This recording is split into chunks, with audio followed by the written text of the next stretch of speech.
I want you to repeat after me. O, for the love of God.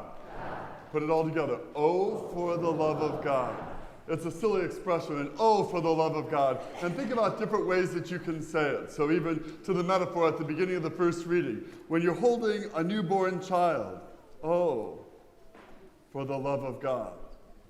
Oh, for the love of God. Now, you could also do it a little bit sarcastically. So Tom Benezzi, when he was here doing funerals, every now and then somebody would ask to play a crazy song like Twinkle Twinkle Little Star or Achy Breaky Heart at a funeral, yes? And so he would say it sarcastically, oh, for the love of God, right? And then every now and then, if you're a parent, so to speak, like watching your children and you're just frustrated and agitated, it's something like, oh, for the love of God, just give me the thing already. You with me on this? So you're holding a baby, how does it sound like? Oh, for the love of God. You're being sarcastic, you're rolling your eyes. Oh, for the love of God, right? And you're agitated, how does it sound like? That doesn't sound like agitation. Go ahead, do it again. Do it again. Oh, for the love of God, just give me the darn thing already, right? You with me on this? And what's the phrase? Oh, for the love of God. So go to the gospel today. All three expressions were used. They started out, they were amazed at what God was doing. And it sounds like, oh, for the love of God. And then Jesus started talking and going on, and they were like, who is this kid, right?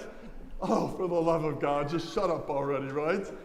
And then at the end, they started getting agitated by what he was saying. What does that sound like?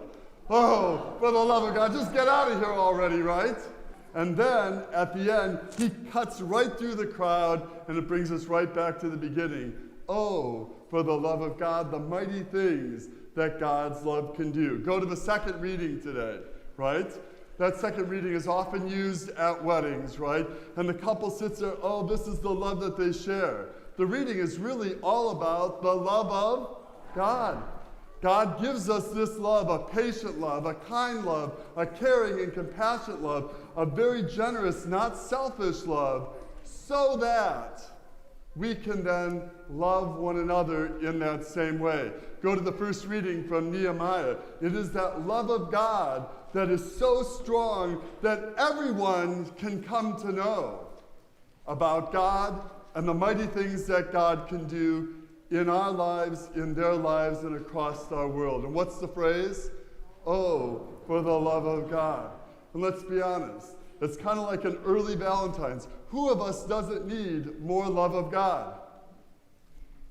Who of us doesn't need more of God's love?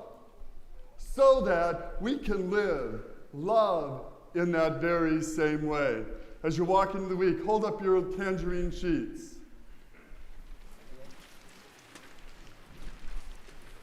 Take it home. First and foremost, circle from that second reading how you need God's love. Look at it right now, especially that first paragraph. How do you need more of God's love? Circle it, underline it, frame it. Make it your prayer this week so that you can love, by the love of God, others in that very same way.